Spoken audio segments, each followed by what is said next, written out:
As a basketball fan, it's just odd to not see Dwight Howard's name in the list of 75 greatest basketball players of all time. Let's dive into Dwight Howard's basketball career and see why he's deserving to have a spot on this list. Howard spent his high school career at Southwest Atlanta Christian Academy. He played mostly as power forward and averaged 16.6 points, 13.4 rebounds, and 6.3 blocks per game. And in his senior year, Howard led his team to a 31-2 record and the 2004 state title. In the same year, he was named the Naismith Prep Player of the Year, the Morgan Wooten High School Player of the Year, the Gatorade National Player of the Year, and the McDonald's National High School Player of the Year.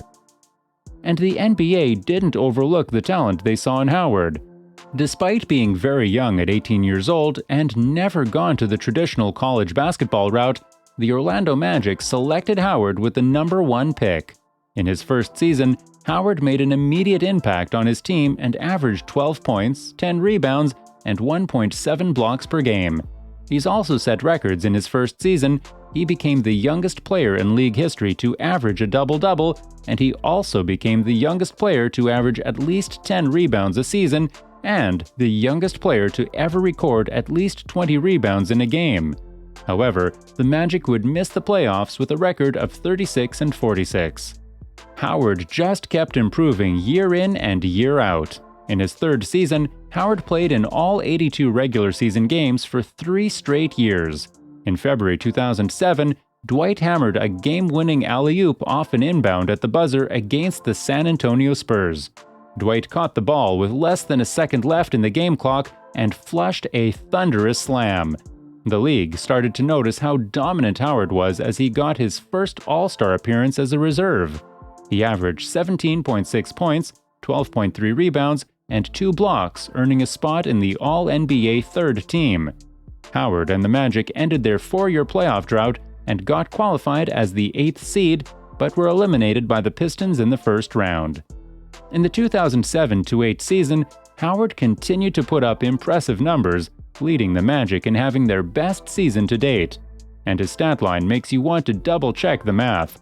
He had 8 games with at least 20 points and 20 rebounds. He led the league in double-doubles and had averages of 20.7 points, 14.2 rebounds, and 2.1 blocks per game. He was named to the All-Star game as a starter and led the Magic to its first division title in 12 years, earning the 3rd seed in the Eastern Conference. In the first round of the playoffs, the Magic faced the Raptors, which was led by 23-year-old Chris Bosh. Howard was just unmatched on the court and averaged 22.6 points, 18.2 rebounds, and 3.8 blocks.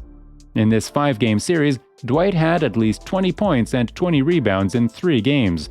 The Raptors tried, but they didn't really have anything to stop Dwight's dominance. However, the Magic got eliminated by the Pistons in the second round. The 2009 season was arguably the best season in Dwight Howard's career. Howard averaged 20.6 points and led the league in rebounds and blocks with 13.8 and 2.9 respectively. He led the entire league in NBA All-Star voting with 3.1 million votes, beating LeBron James, Kobe Bryant, and other great players. He not only played great, but the fans also loved him. Orlando won its 2nd straight Southeast Division title and earned the 3rd seed in the 2009 NBA playoffs, finishing the season with a 59-23 record. Howard had 24 points and 24 rebounds in Game 5 of the first round of the playoffs against the 76ers, giving Orlando a 3-2 lead before the Magic won the series in 6 games. Dwight just filled up the stat sheet the entire series, getting all the shots he wanted and defended the rim every game. In the conference semifinals, Howard and the Magic matched up against the defending Eastern Conference champions, Boston Celtics. The series was tied 2-2 after the first 4 games. And in a pivotal Game 5, the Celtics got the huge win after the Magic blew a double-digit lead. Howard publicly stated that he should have been handed the ball more and questioned coach Stan Van Gundy's strategy. However, the Magic prevailed after extending the series to 7 games. In the conference finals, the Magic defeated the Cavs in 6 games, spoiling a potential Kobe-LeBron NBA Finals matchup. However, in the NBA Finals, the Lakers were just too much for the Magic.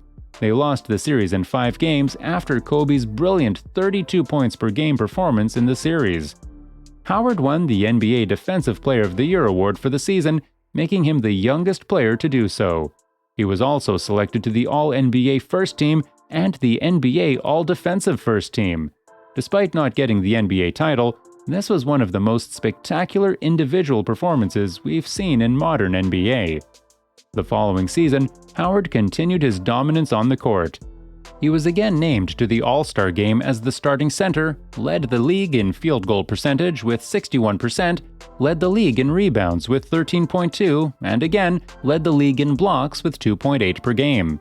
Howard won the Defensive Player of the Year award for the second straight year and became the first player in NBA history to lead the league in blocks and rebounds in the same season twice, and for 2 years in a row. That alone shows us that Dwight was as dominant as the other big men we've seen in the league. However, the Magic wouldn't achieve postseason success as they were knocked out of the playoffs by the Celtics in the conference finals. Howard set career highs in points and field goal percentage in the 2010-11 season. He made history by becoming the first player in league history to earn Defensive Player of the Year 3 times in a row. Howard focused on making strides in his offensive game, but his defensive dominance remained intact for the Magic, who were 4th in the league in both defensive field goal percentage and points allowed. Orlando led the league in defensive rebounding, Howard led the league in double-doubles and also averaged 14.1 rebounds, 2.3 blocks, and a career-high 1.3 steals this season. However, regardless of how good Howard plays, playoff series are usually won by stacked teams with multiple All-Stars. The Magic eventually got eliminated by the Atlanta Hawks in the first round of the postseason. Howard rejected his right to opt out of his contract at the end of the 2011-12 NBA season and pledged to stay with the Magic for the 2012-13 season. To avoid losing him as a free agent, the Magic were willing to trade him. Van Gundy stated in an interview that he had been told by management that Howard wanted him out. During the interview, the center approached Van Gundy and hugged him, unaware that Howard had rejected a claim that Van Gundy had confirmed. After the season, Van Gundy was fired. Howard was traded from Orlando to the Los Angeles Lakers on August 10, 2012, in a deal that also included the Philadelphia 76ers and Denver Nuggets. Following his April back surgery, Howard missed 6 months of basketball and only had 4 weeks of training camp and preseason to prepare for the season. In the second half of the Lakers' 107-102 loss to the Los Angeles Clippers in January 2013, Howard hurt his right shoulder. The Lakers were a mediocre 17-24 at the halfway point of the season. Howard was averaging 17.1 points on 58.2% shooting, 12.3 rebounds, and 2.5 blocks a game, but he was also averaging 3.6 fouls per game, 3.2 turnovers, and 50.4% free throws. Despite having his lowest scoring average since his second season in the NBA, Howard led the league in rebounding and was second in field goal percentage. Regardless of the fact that he was returning from back surgery, he only missed 6 games the entire season due to a ruptured labrum. After 5 consecutive first-team selections, Howard was chosen to the All-NBA third team. Dwight played 3 seasons for the Houston Rockets from 2013 to 2016. He still averaged 16 points, 12 rebounds, and 1.6 blocks in his tenure with the Rockets. But his pairing with James Harden will not achieve a lot of postseason success, with their deepest run in 2015, where they lost to the Warriors in the conference finals. Howard played for 3 different teams from 2016 to 2019, and in 2019, he only appeared in 9 games after undergoing spinal surgery. It was revealed that Howard, in addition to his back injury, was also dealing with a hamstring issue. He was then traded to the Memphis Grizzlies for CJ Miles, but was immediately waived. During this time, to be honest, Dwight's career was over. Not only was he traded for a mediocre player, but immediately waived. It was just a bad time for Howard's career. But in 2019, Howard signed with the Lakers again, looking to redeem himself. During the season, the Lakers rotated him and starter center JaVale McGee pretty evenly.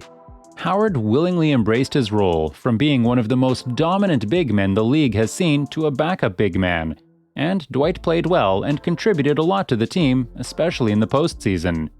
Frank Vogel started him at the center to match up against Jokic, and he played his role, defending the paint, grabbing rebounds, and taking the basket to the hole. The Lakers eventually got the title, giving Howard his first NBA championship. All in all, Dwight had a stellar career. He's been selected to the All-Star Game 8 times, he led the league in blocks twice, led in rebounds 5 times, and he's a 3-time Defensive Player of the Year for 3 consecutive seasons. He even redeemed himself by rejoining the Lakers and getting the championship added to his resume. But you know what? With or without the championship, the fact that he's dominated the league and considered as one of the best players in the league for a good part of a decade, in my opinion, is enough to make him one of the best 75 players of all time.